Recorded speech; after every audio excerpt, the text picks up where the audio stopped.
All right, 2.5 inch drop spindles on my Squarebody.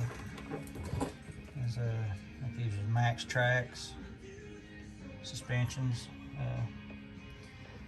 I'm still running a 15-inch tire and wheel, so it cleared pretty good. But we got clip-on weights. We had to relieve the edge of the spindle at the tie rod to where the wheel weight would clear, not rub. But you running anything 17, 18, 19, 20, anything over that, you can have no problems.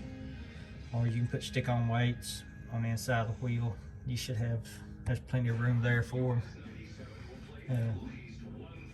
But went on with no problems. Simple, you know.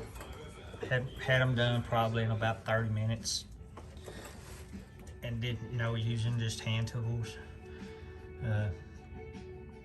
That's what it does when you don't relieve it. You can see the little where it's shined up at in there. We'll jerk it tire and wheel off. We'll relieve it a little bit more. Put it back on. We'll get started on the back. Get the hangers on and get this thing out the jack stands and down on the ground again. Get the tanks back in it.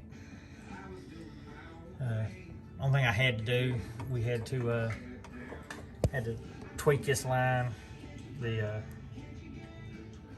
focus, the hard line on both spindles, on both calipers, the different offsets, set it up. So we just took a big screwdriver and pried it down, a hammer. Do that on both of them.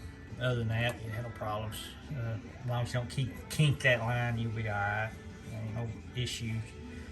Don't kink it or break it, and you'll be golden. And there you are, Maxtrac suspensions, 2.5 inch drop spindles for 87 Squarebody. Thanks.